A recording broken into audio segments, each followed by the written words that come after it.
देखो आर्टिकल 30 के कहता है ये आपको परमिशन देता है माइनॉरिटीज़ बनाने की, चाहे वो लैंग्वेज बेस पे हो चाहे वो रिलीजन बेस पे हो। जितनी भी माइनॉरिटी हैं इनके पास राइट है क्या करने के लिए कि एजुकेशनल इंस्टीट्यूशन चलाने के लिए, उसको एस्टेब्लिश करने के लिए वो अपने उन एजुकेशनल इंस्टीट्यूट में क्या कर सकते हैं, छोटी छोटी माइनॉरिटी बना के वो लैंग्वेज के बेस पे उनको समझा सकते हैं या धर्म के बारे में उनको बता सकते हैं। इसमें कोई भी स्टेट उनको डिस्क्रिमिनेट नहीं करेगी, स्टेट कोई भी उसको बोलेगी नहीं भाई आप गलत कर रहे हो। ये आपका आर्टिकल नंबर 30 कहता है।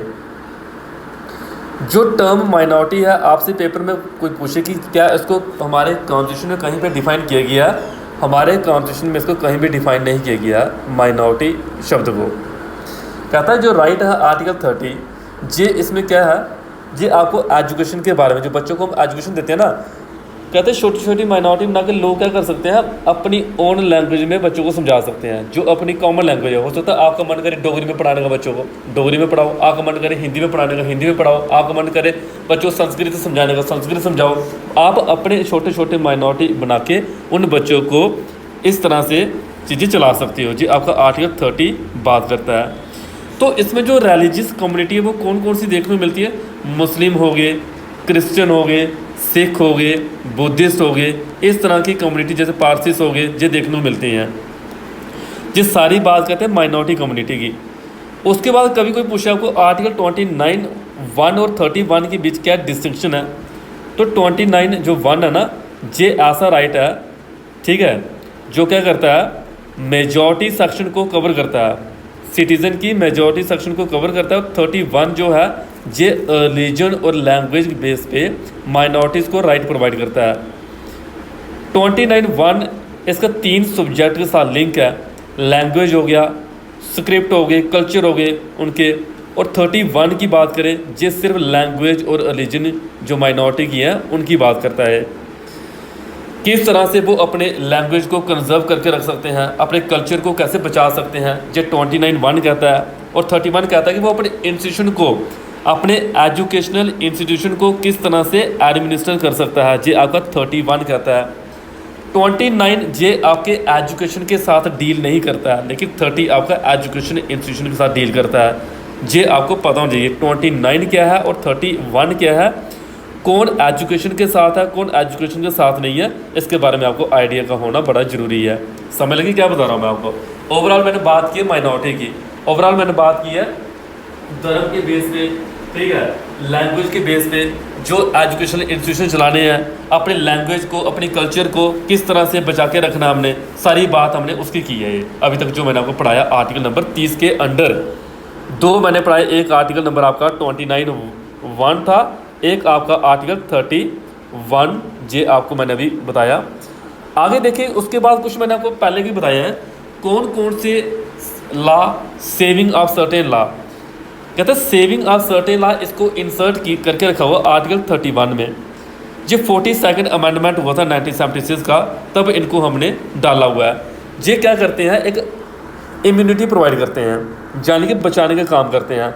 जब कभी फंडामेंटल राइट की वायोलेशन हो रही हो, आर्टिकल 14-19 की बात करें, तब जे आर्टिकल बीच में आते हैं, उनको प्रोटेक्ट करने की बात करते हैं, उनको प्रोटेक्ट करने की बात करते हैं। 14 जो इक्वलिटी की बात करता था, 19 जो आपके फ्रीडम की बात करता है, speech of expression, reside any part of the India, ठीक है, जो चीज़ें आपको मैंने बताई थी कल परसों भी।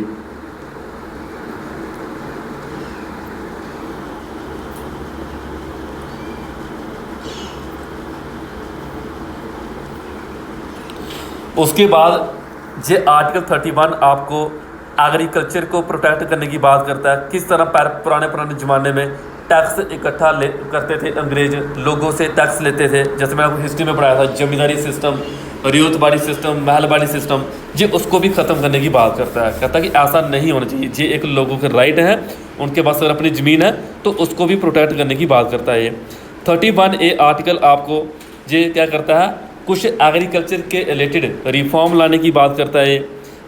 जैसे लिखा कि hence the protection is not applicable to a law which seek to modify the right of the owner without any reference to agriculture reform.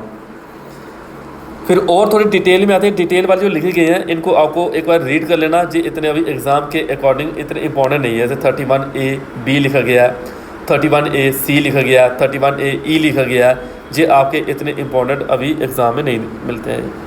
तो आगे चलते हैं हम नेक्स्ट आर्टिकल पे, नेक्स्ट पेज पे शिफ्ट करो।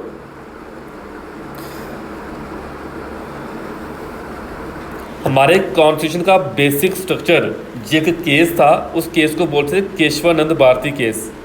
24 अप्रैल 1973 का जो क्वेश्चन कभी पेपर में पूछ लेते हैं कि बेसिक स्ट्रक्चर क्या हमारे कॉन्स्टिट्यूशन का, वो केशवानंद भारती केस के अंडर जो बातें हुई थी।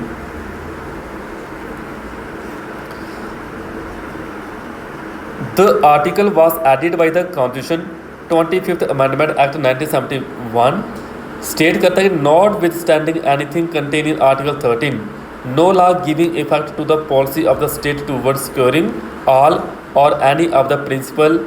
जो पार्ट 4 में बताया गया है, अगर वहाँ पे आपको वो वॉइड देखने को मिलता है तो ये उसको आपको एक गारंटी देगा उसको बचाने की।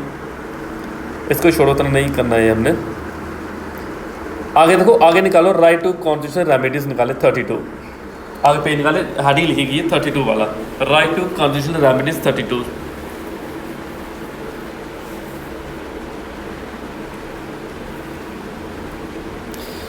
सबसे पहले आपने याद रखना आर्टिकल 32 को सोल ऑफ द कॉन्स्टिट्यूशन भी बोलते हैं। आपसे पेपर में पूछता है कि सोल ऑफ द कॉन्स्टिट्यूशन किसने बोला था। डॉक्टर भीमराव अंबेडकर ने आर्टिकल 32 को क्या बोला, soul of the Indian constitution. ये ऐसा आर्टिकल है जो आपको प्रॉपर तरीके से रेमेडीज प्रोवाइड करता है कि आपके फंडामेंटल राइट का कहीं भी कोई वायलेशन हो रहा हो, कहीं भी कोई आपके साथ कुछ गलत हो रहा हो, तो ये आपको प्रोटेक्ट करता है article 32।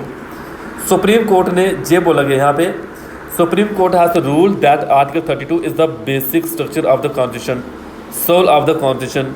Bhimrao Ambedkar fundamental right है। बस ये बातें हम बोली गई है नहीं डिटेल में। 32 में कुछ चीज़ें बताई गई हैं, जैसे 32 का 1 पार्ट, 2 पार्ट, 3 पार्ट, 4 पार्ट। सबसे पहले 32 का एक जो पहला पार्ट है, जो आपको रेमेडी की गारंटी देता है कि किस तरह से फंडामेंटल राइट आपको सोल्यूशन प्रोवाइड करेंगे। ये आपको रिट इशू करता है। क्या इशू करता है? रिट। रिट पढ़ेंगे अभी हम, रिट कौन कौन सी होती हैं। 3 की बात करें, ये कहता है कि पावर जो पार्लियामेंट के पास है रिट को इशू करने की, ये 32 को 3 पार्ट करता है। फंडामेंटल राइट को सस्पेंड करने की बात करिए, आर्टिकल 32 का 4th पार्ट करता है कि किस तरह फंडामेंटल राइट को हम सस्पेंड कर सकते हैं। 1 आपको रेमेडी की बात करा, 2 आपका रिट की बात करा, 3 आपका पार्लियामेंट के पास जो पावर है रिट को इशू करने की वो बात करा, और 4 आपका फंडामेंटल राइट को सस्पेंशन की बात करता है। सिग्निफिकेंस कोई पूछे इस फंडामेंटल राइट की क्या है 32 की, ये इसकी सिग्निफिकेंस है कि एक पर्सन के फंडामेंटल राइट का अगर वायोलेशन हो रहा हो, एक पर्सन के फंडामेंटल राइट का वायोलेशन हो रहा हो, अगर वो पर्सन सीधा सुप्रीम कोर्ट जा सकता है अंडर आर्टिकल 32, हाई कोर्ट जा सकता है अंडर आर्टिकल 226, बताया मैंने 226 अंडर आर्टिकल वो जा सकता है। तो यानी कि supreme court, high court, lower court इसमें पूरे प्रॉपर तरीके से आपको जस्टिस प्रोवाइड करेंगे, यानी कि इसको बोलेंगे supremacy of the law. Supremacy of the law 32 आपका बहुत इंपॉर्टेंट आर्टिकल है, सुप्रीमेसी ऑफ द लॉ की बात करता है ये। बाकी इसकी यूरिसडिक्शन की बात करें, कहता है पार्लियामेंट अंडर आर्टिकल 139 ये कॉन्फर करती है सुप्रीम कोर्ट के पास पावर है प्रॉपर तरीके से पर्सन को डायरेक्शन देने की, ऑर्डर, रिट जारी करने की। वो रिट कौन कौन सी आती है, अगर बात करें सुप्रीम कोर्ट कौन कौन सी रिट जारी कर सकता है, पार्लियामेंट के पास कौन कौन सी पावर है, तो ये है habeas corpus, mandamus, prohibition, quo warranto, सैलरी, ये सारी रिट जारी करता है अंडर आर्टिकल 32। अभी आपसे कोई पूछे कि रिट होती क्या है।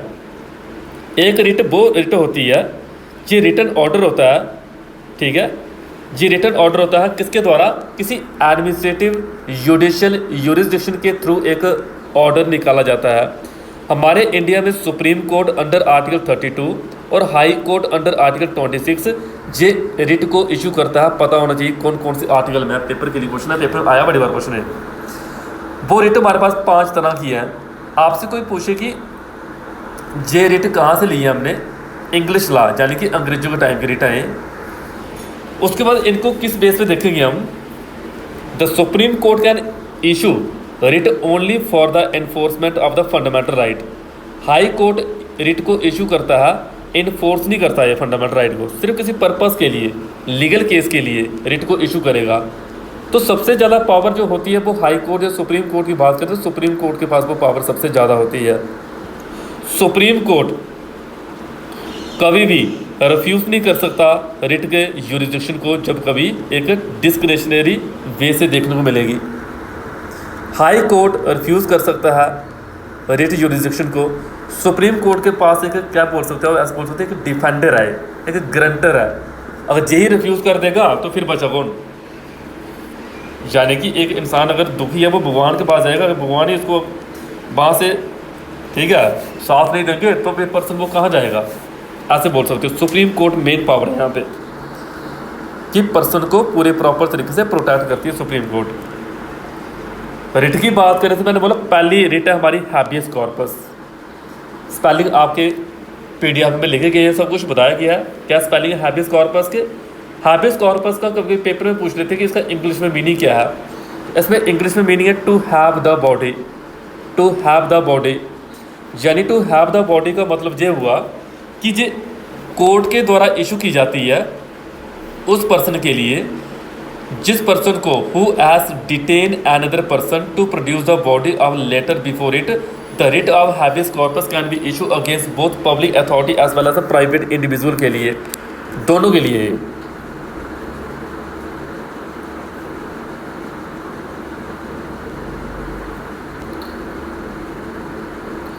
यानी कि जो पर्सन को एक प्रोटेक्ट करके रखती है, यानी कि पुलिस वाले ने किसी पर्सन को उठा लिया है तो वहाँ पे वो एक रिट को जारी कर सकता है हैबियस कॉर्पस। हैबियस कॉर्पस उस पर्सन को प्रोटेक्ट करेगी कि भाई किस बेस पे उठाया है क्या है, वो सारे उसको प्रोटेक्ट करेगी। ऐसे नहीं पुलिस वाला काम किया तो जो पर्सन रोड पे दिखा उसी को उठा के जेल में डाल सके नहीं। जे पब्लिक अथॉरिटी हो चाहे प्राइवेट इंडिविजुअल हो, उन दोनों को प्रोटेक्ट करने का काम करती है आपकी हैबियस कॉर्पस। दूसरी रिट आती है उसको बोलते हैं मैंडमस। मैंडमस का इंग्लिश में मतलब होता है वही कमांड, ये याद करने वाले हैं पेपर में कभी सीधा पूछ लेते हैं। मैंडमस का मतलब वही कमांड, यानी कि अगर आप कोई अपनी कंप्लेंट लेके पुलिस के पास गए हो और पुलिस वाले आपकी कंप्लेंट को सुन नहीं रहे हैं तो आप तब क्या करोगे, मैंडमस रिट के थ्रू उस पर्सन को बता सकते हो कि भाई तेरी ड्यूटी क्या है, उसको उसकी ड्यूटी समझा सकते हो। भाई तेरी ये ड्यूटी है, तेरी ड्यूटी हम हैं तो आप हो, तो इट मीन्स हमारी प्रोटेक्शन के लिए आप पुलिस है, तो अगर वही नहीं सुनेगा तो सुनेगा कौन। तो जब मैंडमस रिट जारी कर सकते हो जब आप अपनी कंप्लेन लेके कोई पुलिस स्टेशन गए हो, अगर वो नहीं सुन रहे हो तो मैंडमस रिट जारी करके हाई कोर्ट में उस बंदे को सस्पेंड भी करवा सकते हो, सुप्रीम कोर्ट हाई कोर्ट जाके, जो भी हाई अथॉरिटी में वो पुलिस ऑफिसर बैठा होगा। तो देखो लिखा क्या है, it is a command issue by the court to a public official asking him to perform his official duty, ताकि उसको बताने के लिए भाई अपनी प्रॉपर तरीके से ड्यूटी निभा।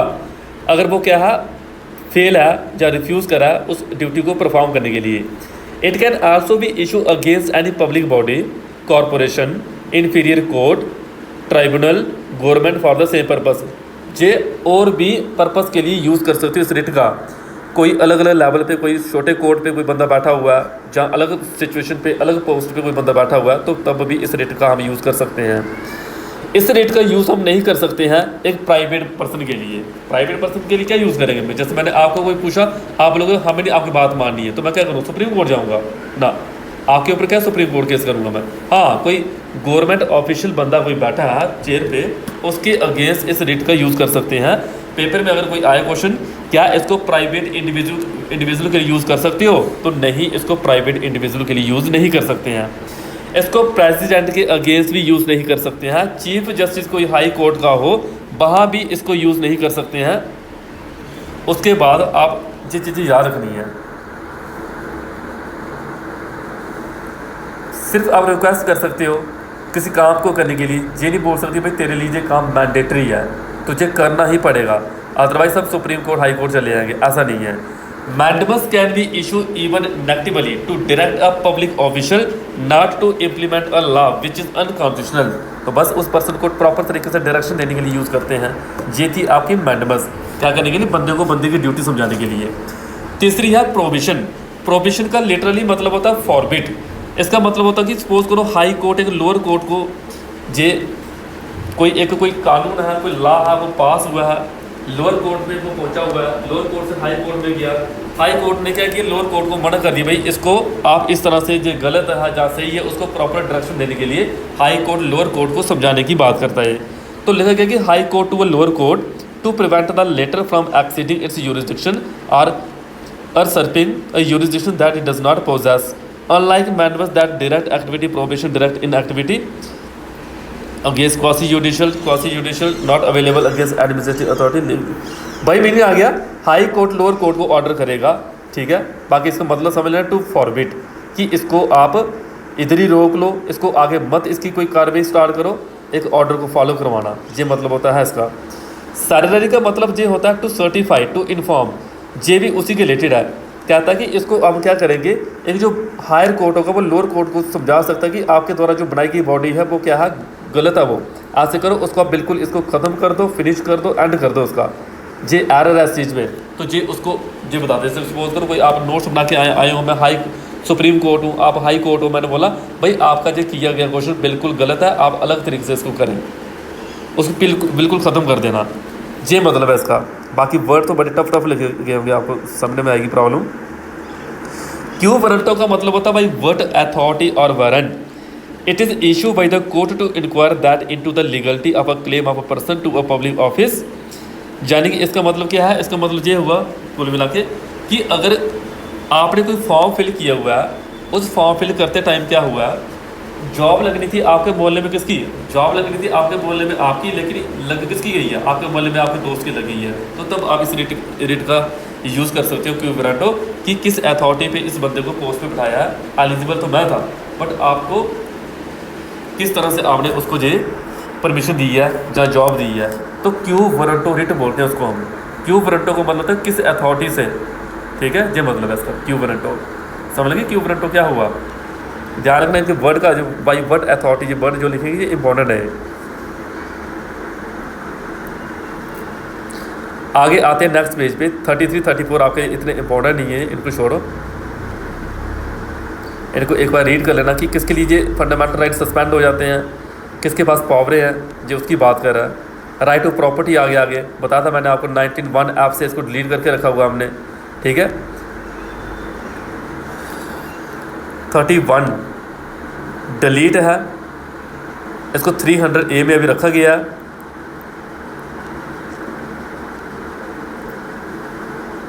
44th अमेंडमेंट वो था 1978 का, जब इसको डिलीट किया गया था हमने। And now this is inserted under article 300A part 12 right to property. It provide that no person shall be deprive of his property except by authority of law. ये लाइन इंपॉर्टेंट है, except, जब उसको authority of law से order आएगा तब वो छोड़ना पड़ेगी ज़मीन। And it is not the basic structure of the constitution, जरूरी नहीं है। आगे देखो, आगे हमारे पास आ गया directive principle of the state policy, जहाँ से क्वेश्चन भी बनता है पेपर में, इंपॉर्टेंट है।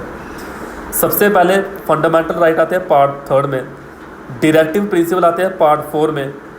आर्टिकल कौन कौन से इसमें, आर्टिकल 36 से लेकर 51। आपसे कोई पूछे DPS भी लिए कहाँ से हैं, आयरलैंड से लिए गए हैं। 1937 में इरिश कॉन्स्टिट्यूशन है, उन्होंने भी इसकी कॉपी ली हुई है स्पेन से, स्पेनिश कॉन्स्टिट्यूशन से कॉपी की है उन्होंने। ये पूरे प्रॉपर तरीके से आपको हर चीज़ के बारे में बताता है। डॉक्टर भीमराव अंबेडकर ने जैसे उसको बोला था सोल ऑफ द कॉन्स्टिट्यूशन, इसको बोला है noble feature of the Indian constitution. DPSP को नोबल फीचर का नाम दिया है। जो पीछे पढ़ाया मैंने, वहाँ पे आर्टिकल 32 को सोल ऑफ द कॉन्स्टिट्यूशन बोला था भीमराव अंबेडकर ने, जहाँ नोबल फीचर। अब डायरेक्टिव प्रिंसिपल के कुछ फीचर हैं, वो कौन कौन से फीचर हैं, ये पूरे प्रॉपर तरीके से पॉलिसीज़ का फॉर्मुलेट करता है, दिमाग में रख के किस तरह से लॉ को इम्प्लीमेंट करना है उनको देखता है, और प्रॉपर तरीके से इंस्ट्रक्शन और रिकमेंडेशन देता है, ठीक है, स्टेट को, एग्जीक्यूटिव को, एडमिनिस्ट्रेटिव को, हर एक मैटर में। इससे दो तरह के ऑर्गन देखने को मिलते हैं, एक होता है लेजिस्लेटिव, एक होता है एग्जीक्यूटिव। यानी कि लेजिस्लेटिव होता है सेंट्रल लेवल पे और एग्जीक्यूटिव होता है स्टेट गवर्नमेंट के लेवल पे। जितने सारी लोकल अथॉरिटीज़ जो होती हैं कंट्री की, वो इंक्लूड देखने को मिलती हैं। डायरेक्टिव प्रिंसिपल जी आपका पूरा इंस्ट्रूमेंट ऑफ इंस्ट्रक्शन जो हमारा गवर्नमेंट ऑफ इंडिया एक्ट 1935 में था, उसकी तरह जो मिलता जुलता है। इंस्ट्रूमेंट ऑफ इंस्ट्रक्शन जी हिस्ट्री में पढ़ोगे आप। ये हमारी सोसाइटी के वेलफेयर के लिए बात करता है, ठीक है, सोसाइटी के वेलफेयर के लिए, ना कि पुलिस स्टेट के लिए सिर्फ कि पुलिस को ही ठीक करना है। डायरेक्टिव प्रिंसिपल कभी भी जस्टिसेबल नेचर के नहीं होते हैं। आपसे कोई पूछे फंडामेंटल राइट जस्टिसेबल नेचर के होते हैं वो आपको जस्टिसेबल प्रोवाइड करते हैं, लेकिन ये नहीं होते हैं। ये ऐसा नहीं कि कोई ज़बरदस्ती कोई काम करवाना ही करवाना है। यानी कि हमारी स्टेट की कुछ ड्यूटी हैं, बताया मैंने आपको। पार्ट 4 में आते हैं, आर्टिकल 36 से लेकर 51 की बात करता है। जो आर्टिकल 37 है आपका इंडियन कॉन्स्टिट्यूशन का, वो आपको प्रॉपर तरीके से ये DPSP की बात करता है, किस तरह से सोशो इकोनॉमिक जस्टिस लोगों को प्रोवाइड करना है हमने। यानी लोगों के राइट भी तो मिलने चाहिए लोगों को। आप किसी ने कोई ज़मीन हड़प ली है तो उनको प्रॉपर तरीके से राइट प्रोवाइड करना पड़ेगा। DPSP consists of all the ideals which the state should follow and keep in mind while formulating policies and enacting law for the country. Directive principle are affirmative direction, on other hand fundamental right are negative. Fundamental right negative पता क्यों है जी? इसलिए negative है क्योंकि ये जबरदस्ती काम करवा सकता है फंडामेंटल राइट, तब इसको नेगेटिव बोला हुआ है। ऐसा नहीं कि सिर्फ यस यस यस ही होगा, नहीं, नो भी हो सकता है। The DPSP is not enforceable by the law, non-justiciable. It is important to note that DPSP and fundamental right go दोनों पैरेलल में चलते हैं, लेकिन ये एक दूसरे का सबऑर्डिनेट नहीं है। जैसे कि 36 से लेकर 51 में मैंने बोला। अभी जहाँ पे DPSP में आर्टिकल 36 है वो कहता है स्टेट की डेफिनेशन के बारे में बात करता है, 37 आपका प्रिंसिपल की बात करता है, 38 आपका सोशल वेलफेयर की बात करता है, किस तरह से आप सोसाइटी में अच्छा कुछ फैला सकते हो। 39 आपका कुछ पॉलिसीज कुछ रूल की बात करता है जो स्टेट के द्वारा फॉलो करने की बात की जाती है। आर्टिकल 39 ये इम्पोर्टेंट है, जो आपको इक्वल जस्टिस की बात करता है। इक्वल जस्टिस समझते हो? इक्वल जस्टिस इक्वली प्रोवाइड कराना चाहिए सबको। ऐसे अमीर के लिए कोई सज़ा ही नहीं है और गरीब के लिए सज़ा है, ऐसा नहीं। Equal justice. आर्टिकल 40 बड़ा इंपॉर्टेंट है, जिनको मैं बोलता हूँ इंपॉर्टेंट है वो समझ लो, पेपर में आए हुए क्वेश्चन है वो। 40 आपके पंचायत को, विलेज पंचायत को ऑर्गेनाइज करने की बात करता है, वेरी वेरी इंपॉर्टेंट। किसी इंसान का राइट टू वर्क है, आप देखते हो MG नरेगा स्कीम के थ्रू लोगों को काम मिलता है गांव में, वो आता है आर्टिकल 41 में, जिसके कहता है right to work, right to education, right to public assistance in certain cases, that is article 41। 40 आपका पंचायत है, 39 आपका इक्वल जस्टिस है, 41 आपका राइट टू वर्क है। तीनों मोस्ट इंपॉर्टेंट एग्जाम के लिए क्वेश्चन बन सकते हैं। बाकी आर्टिकल 42 बड़ा इंपॉर्टेंट है, जे कहता है मैटरनिटी लीव। कोई देखो कोई वर्क कर रहा है, कोई फीमेल है, उसको क्या होता है ड्यूरिंग प्रेगनेंसी उसको एक मैटरनिटी लीव चाहिए होती है। तो आपसे कोई पूछे वो मैटरनिटी लीव जो उस फीमेल को मिलती है वो कौन से आर्टिकल में आता है? 42 आर्टिकल में आता है, याद रखिएगा, इंपॉर्टेंट है। एक पर्सन कहीं पे काम करे उसका लिविंग वेज कितना मिलेगा, आर्टिकल 43 बात करता है। किस तरह से इंडस्ट्री को मैनेज करना है, 43A बात करता है। कोऑपरेटिव सोसाइटी बड़ा इंपॉर्टेंट है, पेपर में आता है क्वेश्चन, जो आता है 43B में आता है। कोऑपरेटिव सोसाइटी, ठीक है, जैसे आप अमूल दूध की बात करें, जो कुछ छोटी छोटी सोसाइटी बनी होती हैं, किस तरह से उनको लेके चलना है, तो 43B की बात करें उसमें आता है। और 44 आपका यूनिफॉर्म सिविल कोड की बात करता है, कि कहता है कि यूनिफॉर्म सिविल कोड सबका बराबर होना चाहिए हर एक स्टेट का, ताकि कोई भी कानून कोई भी लॉ बन रहा है वो इक्वली एप्लीकेबल होना चाहिए। यूनिफॉर्म सिविल कोड अभी हमारी कौन सी स्टेट में देखने मिलता है? गोवा में देखने मिलता है यूनिफॉर्म सिविल कोड, गोवा याद रखना। और जो मैंने क्वेश्चन नंबर जहाँ पे बोला मैंने कि 40 पंचायत सबसे पहले कहाँ पे देखने को मिली थी? ये राजस्थान में सबसे पहले, नागपुर डिस्ट्रिक्ट राजस्थान की, क्वेश्चन पेपर में आया हुआ है 40 वाला भी, राजस्थान की नागपुर डिस्ट्रिक्ट में ये देखने को मिला था। 40, 41, 42, उसके बाद 43, 43B, मोस्ट इंपॉर्टेंट 44, इनको छोड़ना नहीं, लिख के याद करना, इनको रट के आना एग्जाम में। अगर पेपर में देखना चाहते हो तो क्वेश्चन यही पेपर में आते हैं। देखो आपके पॉलिटी का पेपर में क्या चीज़ इंपॉर्टेंट होती है मैं बता देता हूँ आपको। फंडामेंटल राइट, आप सोचोगे हमारा कॉन्स्टिट्यूशन कब बना, कब आया, और पहले आते थे क्वेश्चन, अब नहीं पूछते, आसान क्वेश्चन थोड़ी पूछते हैं पेपर में, लेवल टफ हो गया अभी। फंडामेंटल राइट से क्वेश्चन निकलता है, डायरेक्टिव प्रिंसिपल से क्वेश्चन निकलता है, उसके बाद लोकसभा राज्यसभा से क्वेश्चन निकलता है। ये चीज़ें इंपॉर्टेंट है। बाकी कोई KS का पेपर कोई दे रहा है तो वहाँ पे यही पूछ लेते हैं प्रेसिडेंट के बारे में, वाइस प्रेसिडेंट के बारे में, प्राइम मिनिस्टर के बारे में, काउंसिल ऑफ मिनिस्टर के बारे में, पार्लियामेंट के बारे में, वो चीज़ें तब वहाँ पे बन जाती हैं। जब आपको किसी छोटे मोटे एग्जाम की प्रिपरेशन करनी है तो तब आपको लिए फंडामेंटल राइट और डायरेक्टिव प्रिंसिपल आपके बड़े मेन टॉपिक हैं, बहुत इंपॉर्टेंट है। क्वेश्चन 2-3 निकल गए, इधर से निकल जाएंगे। 45 जो आर्टिकल है ये किसकी बात करता है, अर्ली चाइल्डहुड केयर जो बच्चे की होती है 6 साल तक बच्चे की केयर की बात करता है। 46 की बात करें तो ये आपके schedule caste, schedule tribe, other जो वीकर सेक्शन होते हैं सोसाइटी में, जैसे अभी बोला था कि वुमेन को हम क्या करेंगे, हम 33% रिजर्वेशन प्रोवाइड करेंगे। अभी लेटेस्ट जो बात हो रही थी 33% वुमेन को रिजर्वेशन प्रोवाइड करेंगे। आपको कोई पूछे कौन सा अमेंडमेंट ऐसा हुआ था, 106 अमेंडमेंट के थ्रू जो बात की गई है, कौन सा 106 अमेंडमेंट के थ्रू जो बात की गई है कि वुमेन को हम क्या करेंगे, रिजर्वेशन प्रोवाइड करेंगे 33%। जो करंट अफेयर का क्वेश्चन बता दी मैंने आपको। उसके बाद बात करें 47 किसकी बात करता है, 46 भी इंपॉर्टेंट है बड़ा।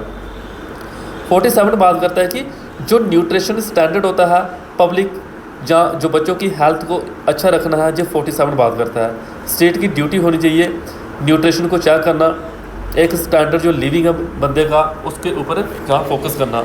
48 आपके एग्रीकल्चर और एनिमल हस्बेंड्री की बात करता है, किस तरह से उनको ऑर्गेनाइज करना है। 48 इंपॉर्टेंट आ गया, 48 वाला इंपॉर्टेंट है। ये कहता है किस तरह से आप अपने इन्वायरमेंट को, फॉरेस्ट को, वाइल्ड लाइफ सेंचुरी को प्रोटेक्ट करके रख सकते हो, किस तरह से उनको इम्प्रूव कर सकते हो। 48 ए है ये, protection and improvement of the environment and forest and wild life की बात करें उसमें आपने याद रखना कि फॉरेस्ट को हमने कॉन्करेंट लिस्ट में ये देखने मिलते हैं। एक अमेंडमेंट हुआ था 42nd अमेंडमेंट 1976 का हुआ था, इसको कॉन्करेंट लिस्ट में रखा गया है।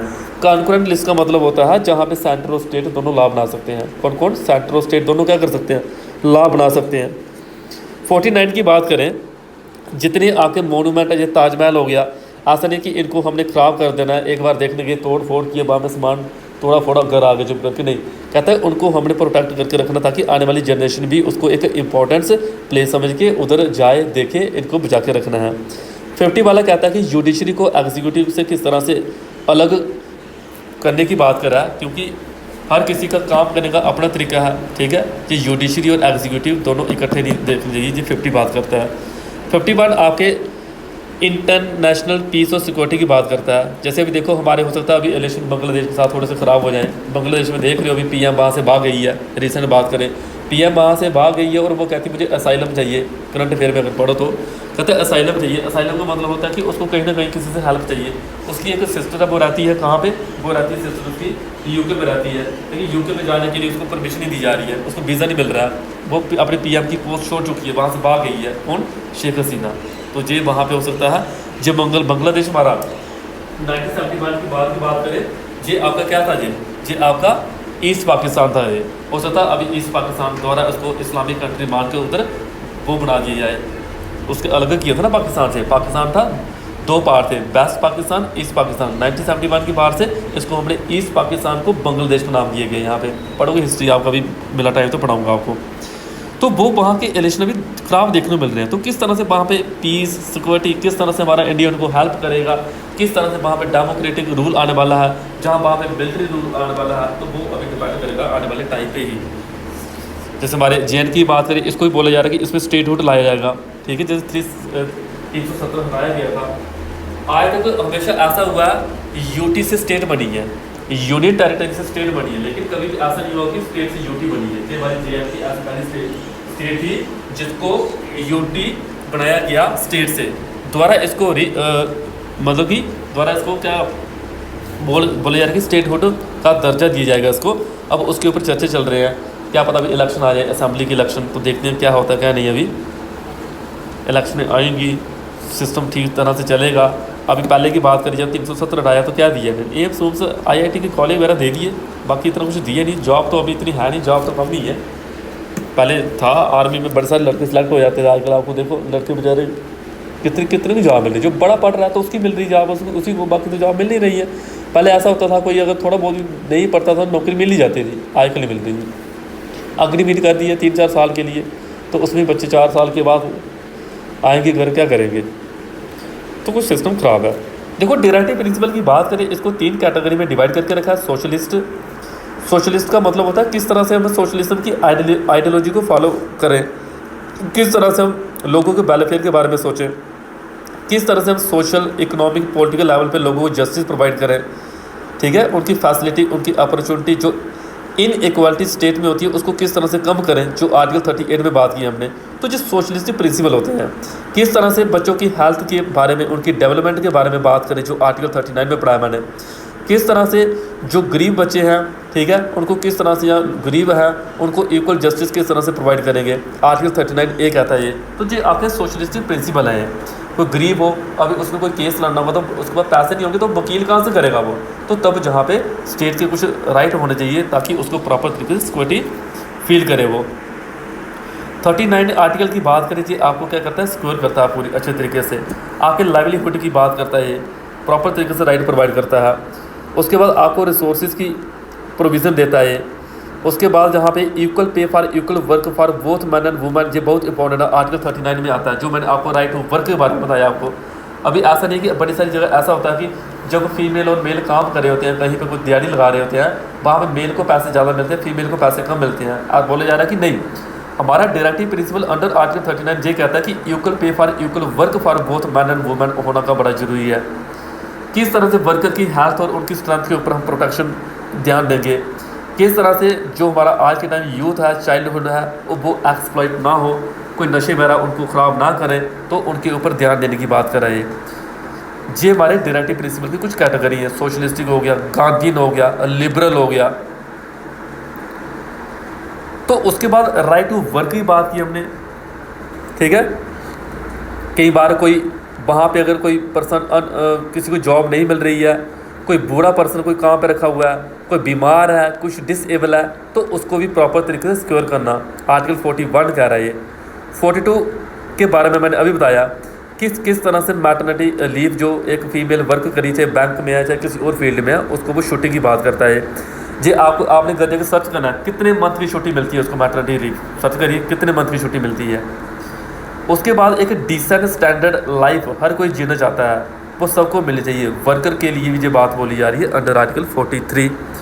उसके बाद 43A कहता है किस तरह से हमने इंडस्ट्री को मैनेज करना है। पार्टिसिपेशन जो वर्कर का इंडस्ट्री को मैनेज करने का, वो 43A के अंडर में बोला गया है। उसके बाद न्यूट्रिशन की बात करें, पब्लिक हेल्थ को इम्प्रूवमेंट की बात करें, 47 है। गांधीयन प्रिंसिपल भी आते हैं। अभी गांधीयन प्रिंसिपल कौन कौन से हैं, आपसे कोई पूछे, आर्टिकल 40, 43, 43B आपके गांधीयन प्रिंसिपल हैं। 48, 47, 46, जैसे मैं बोलूँ आपको आर्टिकल 48 क्या कहता है, गांधीयन प्रिंसिपल है जी। 48 आर्टिकल ये कहता है कि हमने कभी भी गाय हो गई, जो हमारे एनिमल होते हैं, कभी भी उनको मारना नहीं है, जो उनका स्लाटर होता है उसको स्लाटर से प्रोटेक्ट करने की बात करता है आर्टिकल 48। 47 को जो गांधीयन प्रिंसिपल है, ये आपसे कोई पूछे किसकी बात करता है, आर्टिकल 47 ये आपको जो लोग ड्रिंक करते हैं, ड्रग्स लेते हैं, ठीक है, जिससे उनकी हेल्थ ख़राब होती है, उससे बचाने की बात करता है आर्टिकल 47 कि स्टेट के कुछ राइट होने चाहिए।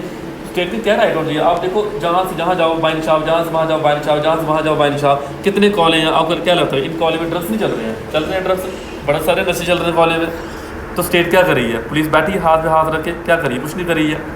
46 गांधीयन प्रिंसिपल का ये कहता है आर्टिकल, कहता है कि हमें शेड्यूल कास्ट, शेड्यूल ट्राइब, जो अदर वीकर सेक्शन होते हैं सोसाइटी के, उनको भी हमने बचाना है, उनको भी अपलिफ्ट करना है, उनको भी साथ लेकर चलना है, उनको एजुकेशनल, उनके इकोनॉमिक इंटरेस्ट के लिए जो जो चीज़ें इंपॉर्टेंट है उनके ऊपर ध्यान देना पड़ेगा, आर्टिकल नंबर 46 कहता है।